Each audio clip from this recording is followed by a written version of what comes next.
Welcome to the Deep Dive. This is the show where we take those really dense, really complex documents that shape our world and, well, we try to turn them into something insightful and hopefully engaging for you. hmm We all know how overwhelming these legislative documents can be, right? They're just packed with jargon, often hundreds of pages long. Honestly, sometimes it feels like they're written in a kind of secret code. Yeah, they definitely can feel that way. But here's the thing. These aren't just some obscure papers collecting dust somewhere. They're basically the blueprints for everything, from, say, your family's food programs right up to national security. That's exactly right. These documents, they touch almost every part of our lives, often in ways we don't even realize until, you really start digging into the details. And today, we are really digging in. We've got this incredibly extensive legislative bill. It's a single-source document, but it spans this huge array of policy areas. Yeah, it's massive. I mean, we're talking agriculture, national security, healthcare, even your personal finances. It's a lot to cover. But our mission today isn't to read every single line. Don't worry about that. No, definitely not. Instead, think of us as your expert guides. We're here to cut through all that dense language, pull out the really important nuggets of knowledge for you. We'll point out the key changes, the important funding allocations, and just help you understand what's truly significant here. And trust me, we found some genuinely surprising facts and connections in here, things that really show just how interconnected all these decisions are. Yeah. So get ready for maybe a few aha moments, hopefully without feeling totally overwhelmed. Let's unpack this for you. Okay, so where should we start? Maybe with the economic and social safety nets, those areas focusing on changes that, directly affect individuals and rural communities. Sounds good. So first up then, let's talk food and nutrition programs. Specifically SNAP, that's the Supplemental Nutrition Assistance Program. There are some, well, pretty notable proposed changes to eligibility here. Right. And what's interesting here is the new clarity around what they call alien SNAP eligibility. Right. The bill spells it out. Individuals must be a U.S. resident and either a citizen or national or lawfully admitted alien. So it basically tightens up those requirements, though it does include specific exceptions for certain Cuban citizens or nationals. So a clearer definition, maybe a bit stricter. And what about the rules for able-bodied adults without dependents? ABODs, they call them. I know those rules often come up in discussions about, like, self-sufficiency. Yes, exactly. There are new requirements now for what they call community engagement for AB-bodied. Community engagement. Yeah, it means participating in activities, things like work, community service, maybe job training. The idea is to connect people with resources, with opportunities. Okay. But, and this is important, the bill does carve out some key exceptions, to ensure support still reaches certain vulnerable groups. Like who? Well, pregnant women, veterans, individuals 24 and under who are in foster care.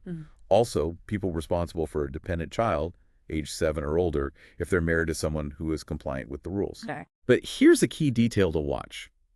Some of those exceptions, specifically for the homeless, veterans, and those under 24 from foster care, they have a sunset provision. A sunset, meaning they expire. Exactly. They're set to expire on October 1st, 2030, unless, they get renewed later. Okay, that sunset clause, that's definitely a critical detail. Could have big implications down the road. And I also saw something about internet expenses being restricted for SNAP eligibility. Is that right? That's right, yeah. The bill includes a new restriction there. So internet expenses won't count towards SNAP eligibility anymore. The focus seems to be more on, core food needs. Right. And separately, it also proposes cost adjustments. This is for the thrifty food plans in Guam and the U.S. Virgin Islands. Thrifty food plans. Yeah, they're basically the baseline cost of a low-cost, nutritious diet. It's what they use to calculate SNAP benefits. The idea here is to better reflect the often higher cost of living in those territories. Makes sense. But there's a cap. These adjustments can't exceed the rate in the 50 states or D.C., and they're tied to the Consumer Price Index. So a very specific adjustment, recognizing those local economic differences.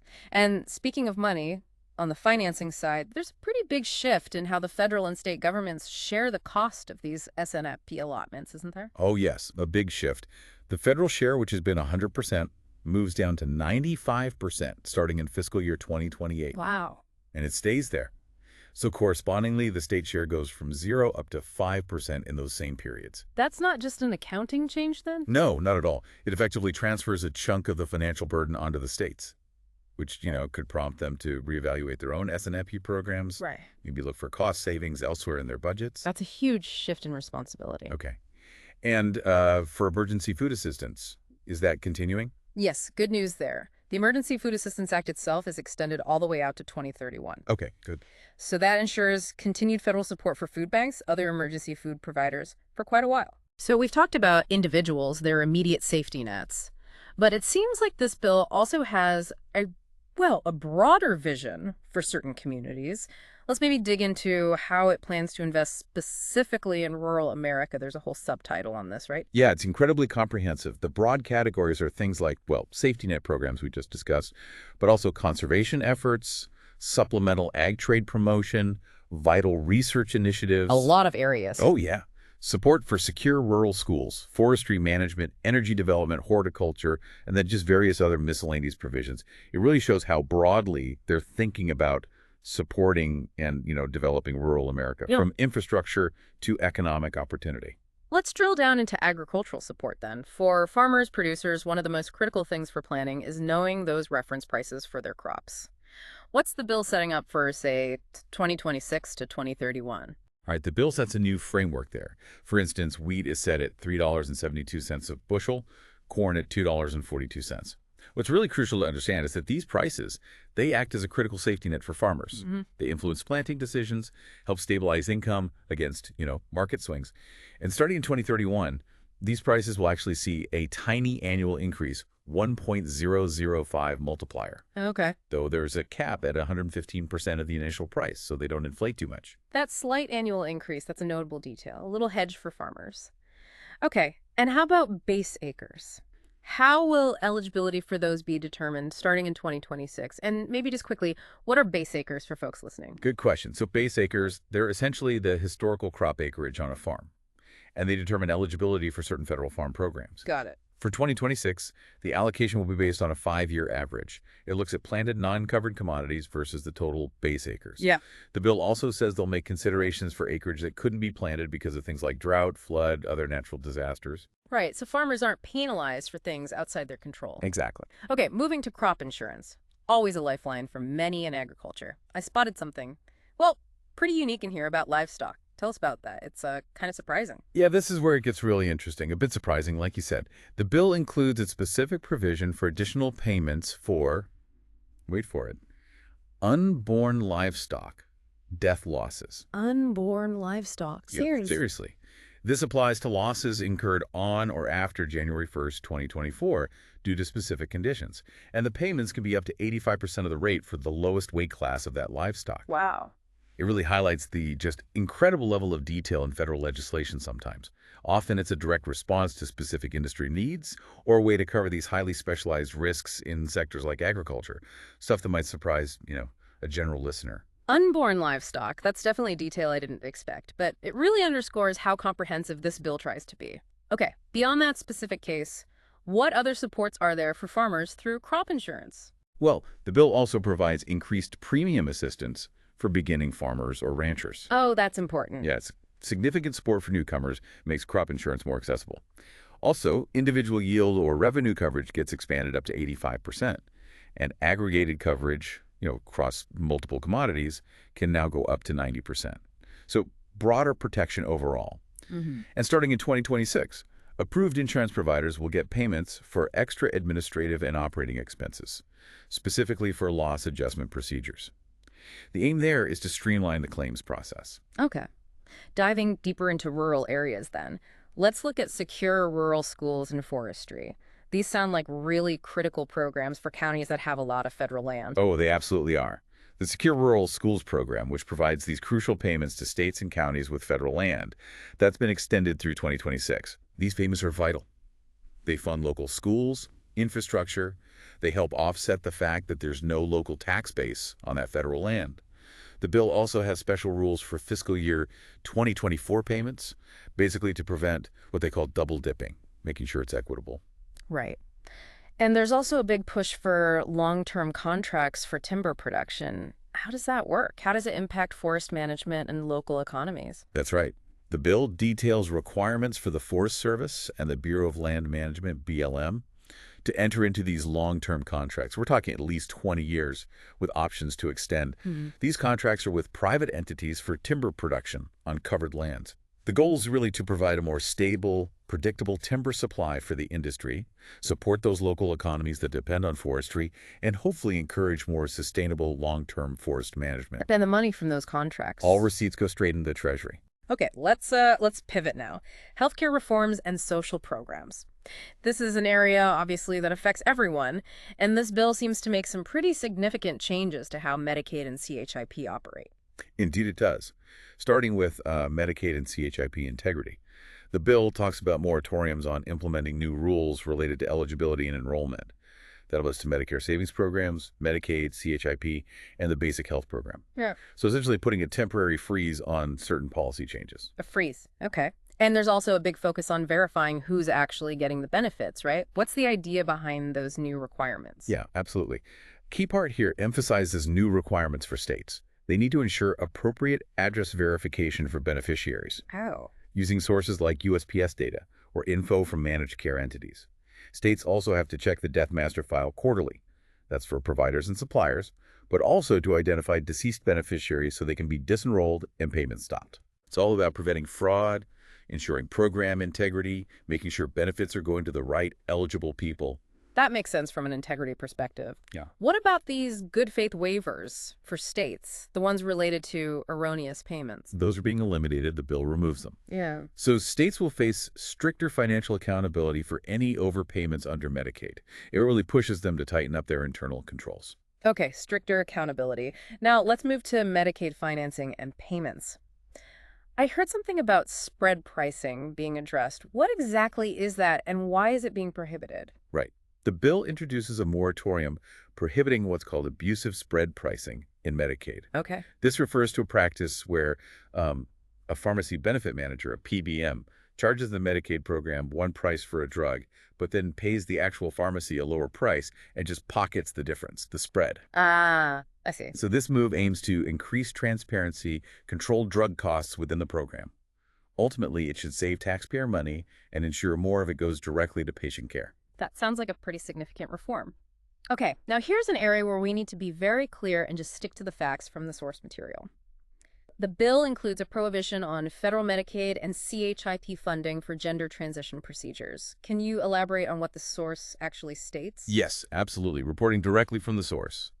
The bill details the prohibition of federal Medicaid and CHIP funding for gender transition procedures. It lists specific examples of surgeries that would be prohibited from funding. Such as? These include, but aren't limited to, procedures like castration, sterilization, orchiectomy, hysterectomy, mastectomy, phalloplasty, and vaginoplasty. It also covers cosmetic surgeries intended to feminize or masculinize facial features or other parts of the body. Okay. And importantly, the source's definition of sex for these specific purposes is stated as biologically male or female. Again, just relaying the content of the source material here. Understood. Thank you for clarifying that directly from the source. Right. What other changes are there regarding financing, like the Federal Medical Assistance Percentage, FMAP? Right, FMAP. The bill discusses the sunsetting or phasing out of the increased FMAP for new expansion states. Okay. These revisions apply to states that begin coverage on or after the date this bill is enacted. Essentially, it means a gradual reduction in that enhanced federal funding for states that expand Medicaid under the ACA. It could shift more of the financial burden to those states over time. Right. There's also a moratorium mentioned on any new or increased provider taxes, and a requirement for the Secretary to certify that Medicaid demonstration projects, those waivers, are not expected to increase overall expenditures, so reinforcing budget neutrality. Okay. Let's talk about these Medicaid community engagement requirements. This sounds like a significant new element, potentially changing how many beneficiaries interact with the program. They are quite significant. The bill outlines a new mandatory state requirement. States have to establish community engagement requirements for certain individuals. Which individual? Specifically, non-elderly, non-disabled individuals who are not pregnant and not responsible for a child under the age of 7. The stated aim is to promote self-sufficiency and active participation. And what kinds of activities count as engagement, and what's the time commitment involved? Well, engagement activities include things like work, community service, job training, or education, or maybe a combination of those. Oh. And it needs to total at least 80 hours per month. 80 hours. Yes. And furthermore, the individual has to have a monthly income that's not less than the applicable minimum wage multiplied by 80 hours. So it ties the engagement directly to economic activity. I see. Are there any exemptions to these requirements, maybe for particularly vulnerable groups? Yes, thankfully there are. There are both mandatory and optional exceptions. Mandatory ones include people who are medically frail, blind, or disabled, those with a substance use disorder, or physical, intellectual, or developmental disabilities, or serious complex medical conditions. Also exempt are pregnant individuals, those experiencing homelessness, veterans, people under 24 who are in foster care, or individuals who are in an inpatient hospital, nursing facility, or mental health treatment for part of the month. States also have the option to grant short-term hardship exemptions. That's quite a list of exemptions.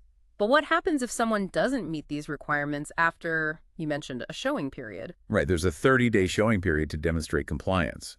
If they don't meet the requirements after that, the consequences include denial of medical assistance or potentially disenrollment from Medicaid. Hmm. Interestingly, though, the bill notes that individuals who don't meet the requirement may still be deemed eligible for minimum essential coverage under the Affordable Care Act, the ACA. So there's potential safety net there, even if they lose Medicaid. Speaking of the ACA, what changes are being made to the Affordable Care Act itself and the exchanges, particularly around special enrollment periods? Yeah, the bill highlights a prohibition related to that. Exchanges won't be allowed to offer special enrollment periods based solely on someone's income to poverty line relationship. This starts for plan years, beginning January 1st, 2026. So what does that mean? It means special enrollment periods have to be tied to a change in life circumstances, like losing a job, getting married, having a baby, or some other specific qualifying event. Not just because your income happens to fall below a certain threshold, unless that income change is linked to one of those events. The aim seems to be aligning enrollment more closely with actual life changes. So no more just signing up because your income dipped unless it was tied to a specific event. That sounds like a significant shift. It is. Correct. There are also new requirements for tax credit verification. Oh. Yeah, individuals now have to have filed an income tax return and reconciled their advanced premium tax credits for prior years to remain eligible for those credits going forward. It's a measure to prevent overpayments and ensure financial accuracy. Okay. And what about automatic re-enrollment, especially that shift some people saw from bronze to silver plans? Right. The bill notes the removal of automatic extensions for resolving income inconsistencies, and it prohibits that automatic re-enrollment from bronze to silver plans. Individuals will need to be more active in choosing their plan each year. More active selection. Exactly. And there's also going to be a $5 reduction in advanced premium tax credits for certain individuals who are re-enrolled automatically in other situations, starting January 1, 2027. So that could impact some policyholders. Okay. And finally, on healthcare, what about cost-sharing reductions, CSRs? The bill outlines the direct appropriation of funds from the Treasury, specifically for those cost-sharing reduction payments. So they're funded. Yes. These payments, as you know, help lower out-of-pocket costs like deductibles and co-pays for eligible folks on the ACA exchanges. Makes healthcare more affordable for them. All right, let's shift gears again. Government operations and infrastructure. Starting with the Department of Defense. The Armed Services Committee seems to have outlined some, well, serious enhancements and resource allocations here. Looks like they're focused on current strategic priorities. Oh, definitely. This section details some truly significant funding across various military areas. For instance, there's $2.5 billion specifically for modernizing military unaccompanied housing. Okay, housing. Another $2 billion for the Defense Health Program. And $2.9 billion to supplement the Basic Allowance for Housing, BAH. This clearly shows a strong focus on improving quality of life, the well-being of service members. That's a lot of money aimed at personnel well-being, supporting military families. What about other kinds of support, like education or childcare? Yep, covered too. The bill allocates $50 million for bonuses, special pays, incentive pays, designed to attract and keep talent. There's also $10 million for an online academic skills course program, and $100 million for tuition assistance, plus another $100 million for childcare fee assistance. And for those moving, there's $590 million to increase the temporary lodging expense allowance, TLE, up to 21 days. Eases that financial burden of relocation. So quite a comprehensive package for service members, supporting them on multiple fronts. What about the hardware, investments in weapon systems technology? Critical for national defense. Yes, significant investments planned there too. Over $2 billion is allocated for the San Antonio-class amphibious transport dock, the LPD, and nearly $4 billion for the American-class amphibious assault ship, the LHA. That really underscores a commitment to naval power projection. Big ships. Big ships. But it's not just that. The bill also pours substantial money into modernizing offensive capabilities. Over $1 billion for long-range anti-ship missiles. That's for both development and expanding production capacity. Okay. Plus, nearly $500 million for air-to-surface missiles. It indicates a very clear strategic focus on advanced strike capabilities. And what about developing maybe newer, more agile, low-cost weapons? Is that in there? It is. The bill provides $25 million for the Office of Strategic Capital, specifically for scaling low-cost weapons into production. Right. So an emphasis on innovation. Interesting. And beyond weapons, there's a fascinating $200 million allocation for deploying automation and artificial intelligence, AI, to speed up DoD financial statement audits. AI for audits. Yeah. Show the push for efficiency, modernization, even in back office operations, and of course, $20 million for defense cybersecurity programs, highlighting the ongoing importance of protecting our digital infrastructure. Fascinating to see AI mentioned specifically for auditing there. Are there any new planning or reporting requirements for the military departments, to ensure accountability with all this money? Yes, definitely. Military departments are now required to submit detailed spending plans within 30 days of the bill's enactment. Okay. And the Secretary of Defense has to submit an overall spending plan within 45 days. It really emphasizes accountability and transparency in how these significant new funds are allocated. Okay. Moving now to Homeland Security and Border Management, an area that's, well, always in the news, a high priority for many. What does this bill outline in terms of resources? It allocates a substantial amount, $6 billion, for constructing the border barrier system, controlling invasive species along the border, and improving border security facilities.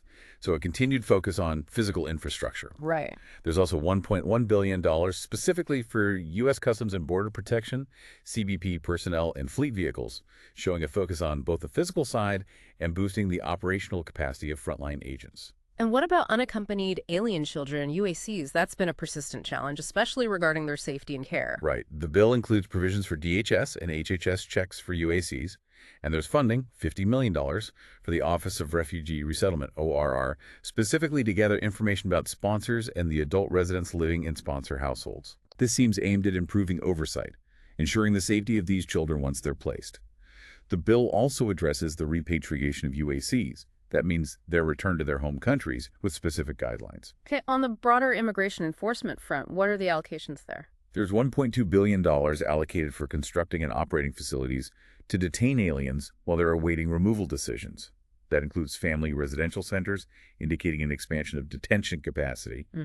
For U.S. Immigration and Customs Enforcement, ICE, the bill allocates $150 million for retention bonuses and $25 million for signing bonuses. That's for agents, officers, attorneys aiming to boost morale and staffing. Okay. Additionally, $650 million is appropriated for Section 287G agreements.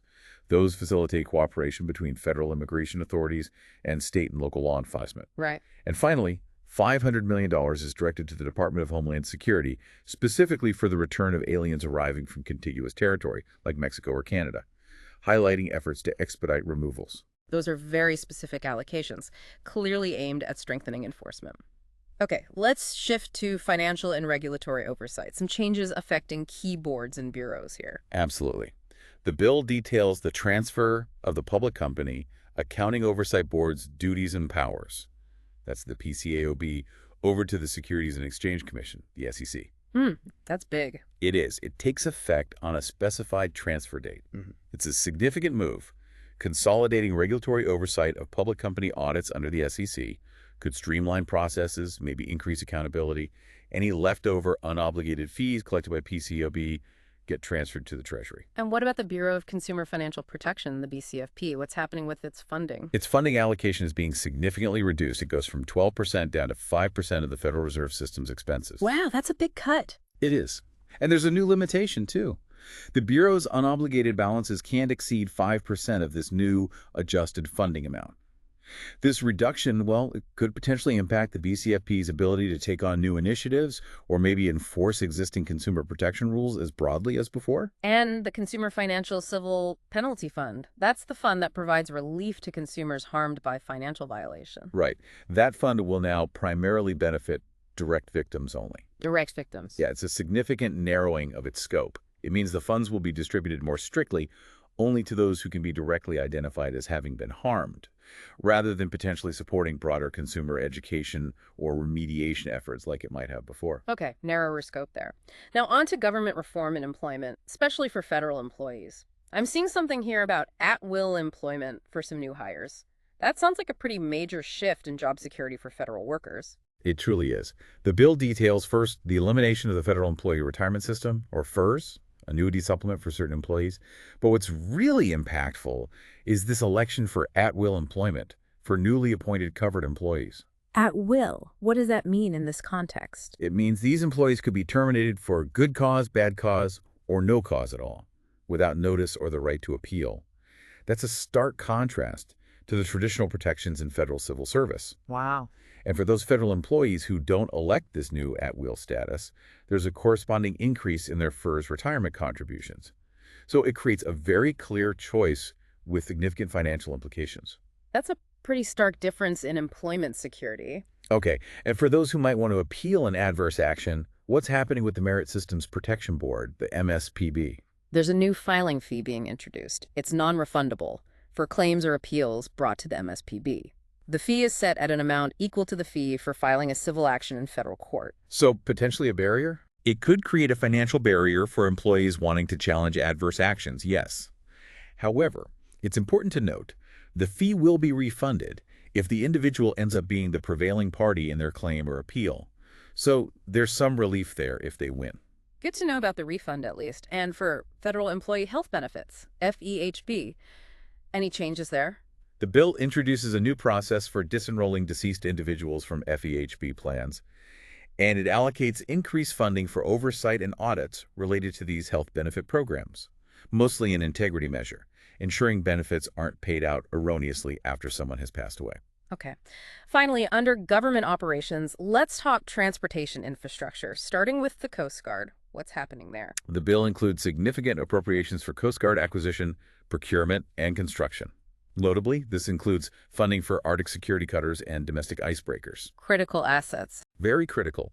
And what's particularly interesting here is that the Commandant of the Coast Guard may now contract with entities other than the Coast Guard itself for this acquisition, procurement, or construction work. So they can bring in outside help? Exactly. It could potentially accelerate the development of these crucial vessels needed for Arctic operations and domestic icebreaking. Allows them to leverage private sector expertise, perhaps speed things up. Okay, that makes sense. And there's a new fee for motor vehicle registration, specifically targeting electric and hybrid vehicles. This sounds like something that will directly impact quite a few listeners. Yes, this is definitely a significant change to be aware of.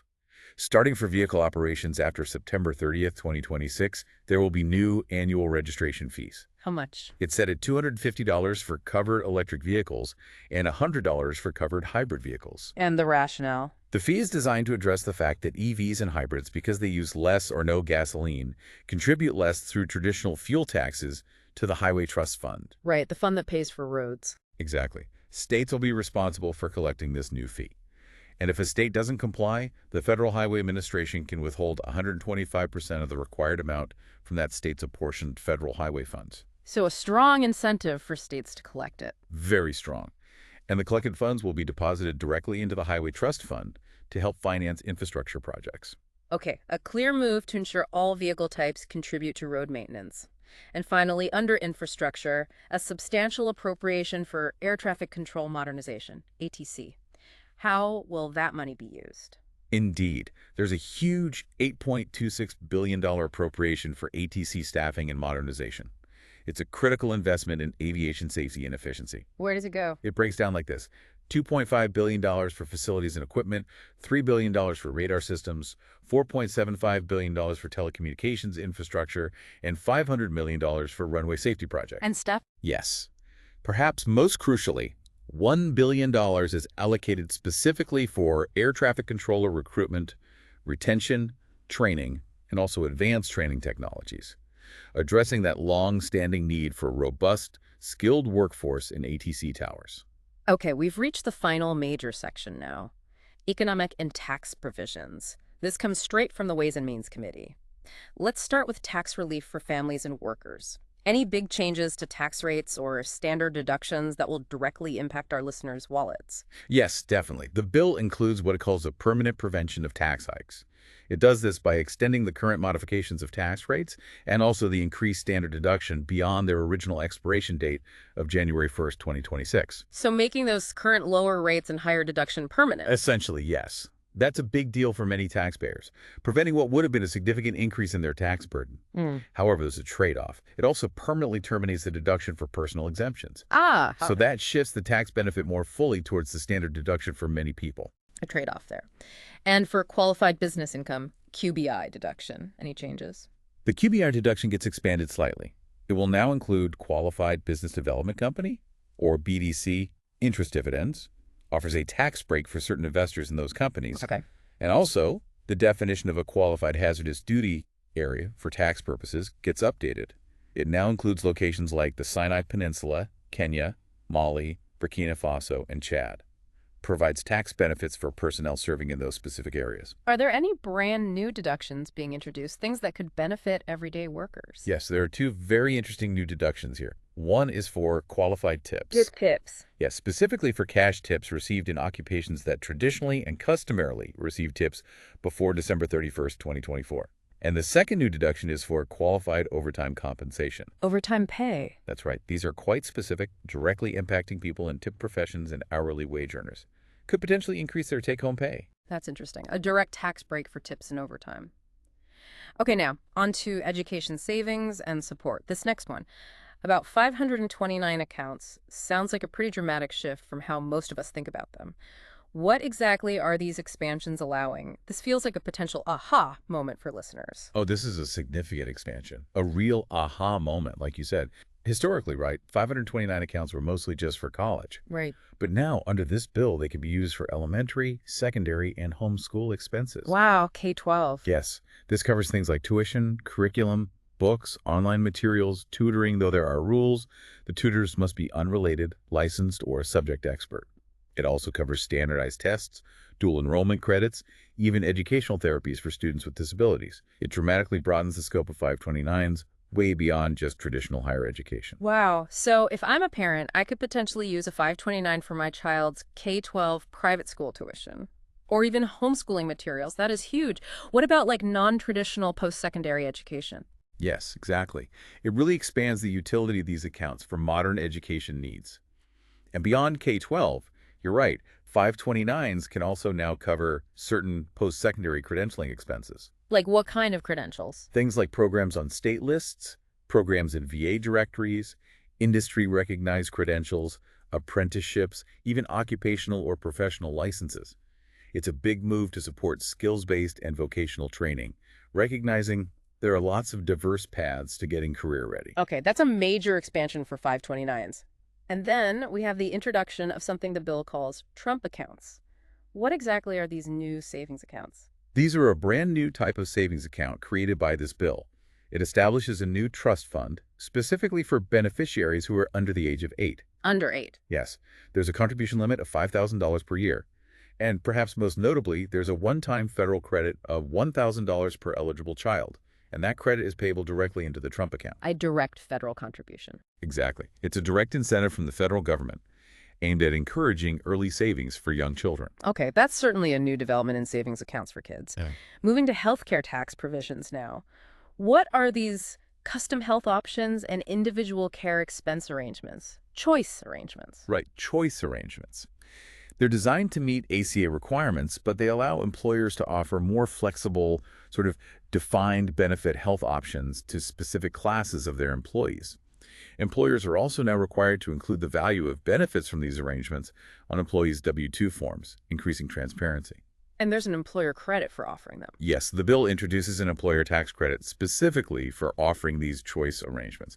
and incentive for businesses to provide them. Okay, how about health savings accounts, HSAs? Any updates there? I Okay. saw something about direct primary care and even like fitness expenses. This sounds like another potential aha moment for listeners. It absolutely is. For HSAs, first, certain direct primary care service arrangements are now treated as qualified medical care. Direct primary care. Yeah, that's where you pay a fixed periodic fee directly to a primary care provider for a range of services. Now, those fees can potentially be paid using HSA funds. There are limitations on the aggregate fees, $150 a month for individuals, $300 for families, and it excludes procedures needing general anesthesia. Okay, but the fitness part. Right. Here's the really interesting part. Amounts paid for qualified sports and fitness expenses are now treated as medical care for HSA purposes too. What counts as qualified? Things like gym membership fees, fitness equipment, even exercise classes or lessons. There's a cap of $500 per year for individuals on these types of expenses. Wow. So potentially your gym membership or maybe that yoga class could become an HSA eligible expense now. That's a huge shift in thinking about what health savings can cover. Potentially, yes. It really broadens the definition of medical care to include more preventative and wellness-focused activities. And one more HSA change. The bill now allows both spouses to make catch-up contributions to the same HSA account. More flexibility for older couples saving for healthcare. Good to know. Okay, let's discuss tax relief aimed at rural America and Main Street businesses. Any extensions for special depreciation that could help businesses invest? Yes, the 100% special depreciation allowance, sometimes called bonus depreciation for qualified production property. That's basically new tangible property used in agricultural or chemical production. That allowance has been extended through 2029. So faster write-offs. Exactly. It's a significant incentive for businesses in those sectors to invest in new equipment, new facilities. And what about R&D, research and experimental expenditures, crucial for innovation? Right. The bill reinstates immediate expensing for domestic research and experimental expenditures also through 2029. What does that mean, immediate expensing? It means businesses can deduct the full cost of their domestic R&D in the year they incur the cost, rather than having to spread it out or amortize it over several years. It's a big incentive for innovation and investment here in the U.S. Okay. Opportunity zones have been a topic for a while. What's new with them in this bill, especially for rural areas? Opportunity zones are renewed and enhanced, with a specific focus now on rural areas. The bill mandates that at least 25% of the designated opportunity zones must be in rural areas, trying to direct more investment to underserved regions. And the bill also introduces new, much more detailed reporting requirements for the qualified opportunity funds that invest in these zones. What kind of reporting? They'll need to track things like investment impacts, number of residential units created, jobs created, business starts. And they have to provide semi-decennial comparisons. The aim is clearly to increase transparency and accountability for how these investments are actually performing. More transparency, more rural focus. Got it. What about general expensing limits for businesses and anything specific for rural lenders? Yes, there's an increase in the dollar limitations for expensing certain depreciable business assets under Section 179.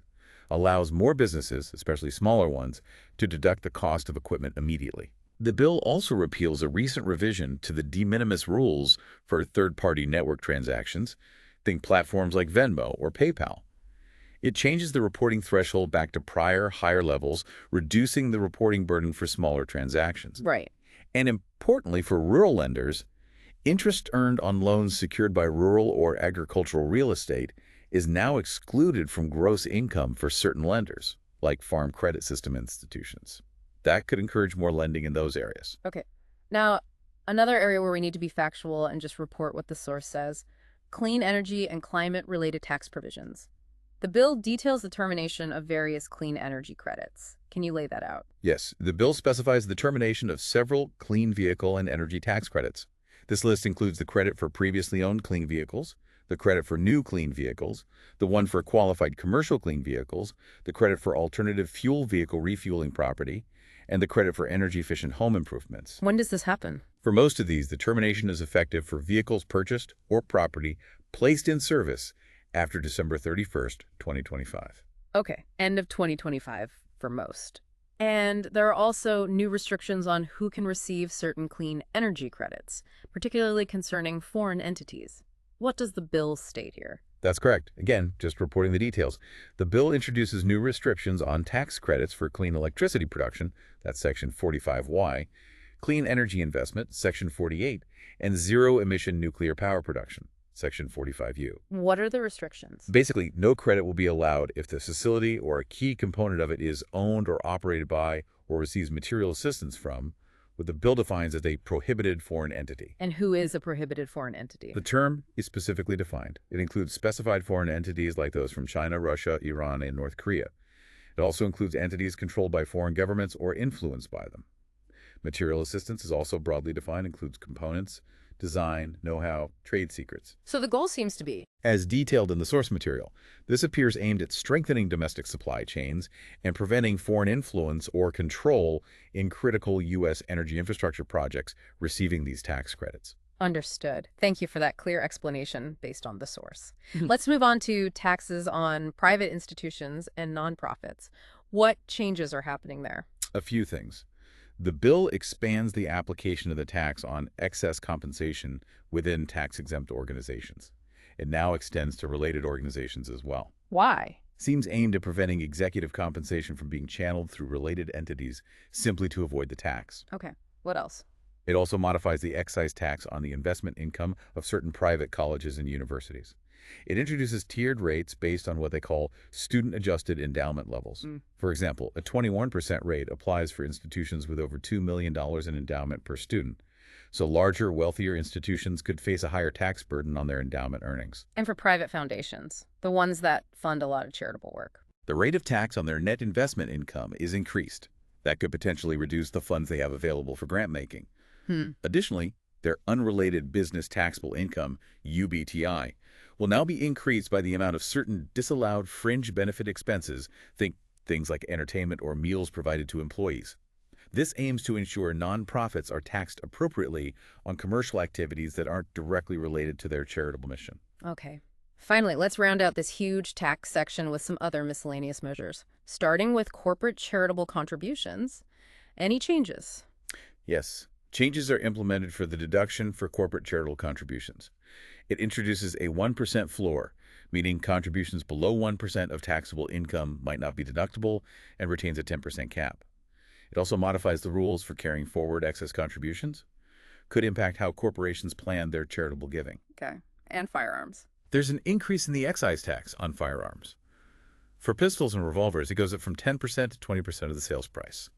For other firearms, the specific dollar amount tax increases from $500 to $600 for pistols, revolvers, and $200 for other firearms. This takes effect 90 days after enactment. And what about de minimis entry for commercial shipments? That impacts small imports, right? Right. The bill implements a civil penalty for certain violations related to that de minimis entry privilege. But more significantly, starting July 1st, 2027, it repeals the commercial shipment exception for de minimis entry. What does that mean in practice? Currently, shipments valued at $800 or less can often enter the U.S. without duties or extensive customs processing. Repealing that exception for commercial shipments means many more low-value imports could face duties and paperwork. This could significantly impact e-commerce, small businesses relying on international suppliers, potentially increasing costs and processing times for consumers. That sounds like a big change for online shopping. And lastly, there's a new tax on remittance transfers, like sending money internationally. Yes. The bill introduces a new 0.1% excise tax on remittance transfers. There are also reporting requirements for the remittance transfer providers. This tax will be effective for transfers made after December 31st, 2027, so a small percentage will be added to the cost of sending money internationally. Wow. So, okay, what does this all mean? We've just gone through, well, an absolutely massive legislative bill, a single document that touches on, everything from your personal eligibility for food assistance, your healthcare access, right through to national defense strategy, the deep complexities of tax law, even how much you might pay to register your electric car. It really showcases the incredible scope, doesn't it? And the interconnectedness of modern governance. A deep dive like this, it offers you, the listener, a kind of unique shortcut, a way to understand the complex machinery of government and see its direct impact on your life. Moving beyond just the headlines to the specific tangible changes that might otherwise just fly under the radar. Exactly. It's about seeing how all these different threads are actually woven together. Precisely. It's seeing how policies that seem totally separate are actually deeply intertwined. So thinking about this huge range of issues, all addressed within a single comprehensive bill like this one, how might these kinds of extensive legislative packages influence things, not just policy implementation, but maybe public awareness? And what about the ability of different sectors, agriculture, defense, healthcare, small business? How do they adapt when so many far-reaching changes happen all at once? Yeah. What other questions does this whole process prompt for your own deeper exploration? Maybe about how these massive bills even get debated, or what their real long-term effects might be on different parts of our society.